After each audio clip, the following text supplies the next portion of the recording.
Ge0rge Russell has been widely tipped to join Mercedes next season. Mercedes team principal Toto Wolff has suggested that Nyck de Vries and Stoffel Vandoorne, who currently race for the Silver Arrows in Formula E, are good enough to replace Ge0rge Russell at Williams next season. The latter has been heavily linked with a move to Mercedes in place of Valtteri Bottas, who will be out of contract at the end of the year. Russell has excelled at Williams since joining the historic British team 2 years ago, turning plenty of heads with a number of consistently impressive performances in qualifying. He also starred during a one-off opportunity to race for Mercedes at last year's Sakir Grand Prix in Bahrain despite seeing his efforts squandered by a botched pit stop and a slow puncture late on. The man from King's Lynn is widely considered to have championship-winning potential as the result of his ability to squeeze every drop of performance from the machinery underneath him on a regular basis.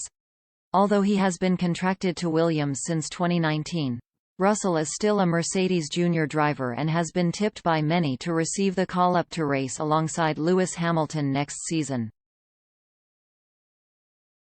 However, the move would leave his current team in need of a replacement with the ability to assume a commanding role and continue to lead their charge up the order.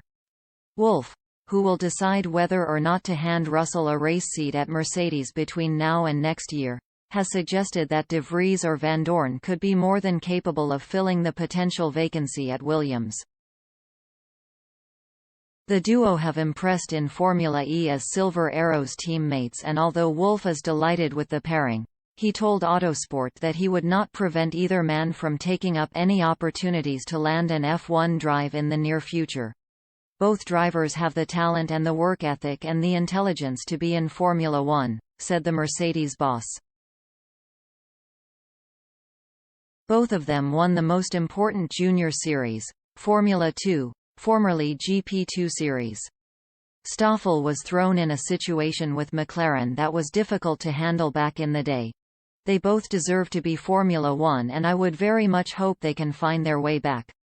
I am really happy having them as our drivers in Formula E. I couldn't wish for anybody else. But I would never be in the way of any driver if they were to have the possibility of driving in Formula One. De Vries and Vandoorne both currently serve as test and reserve drivers for Mercedes in F1. But only the latter has experience of racing at the pinnacle of motorsport on a weekly basis. He drove for McLaren for 3 years between 2016 and 2018, scoring just 26 points overall before he was dropped along with teammate Fernando Alonso in favor of Lando Norris and Carlos Sainz. When quizzed on the speculation over a possible future move to Williams, Vandoorne remained coy and insisted that he will not lose any sleep if the proposed switch does not come to fruition.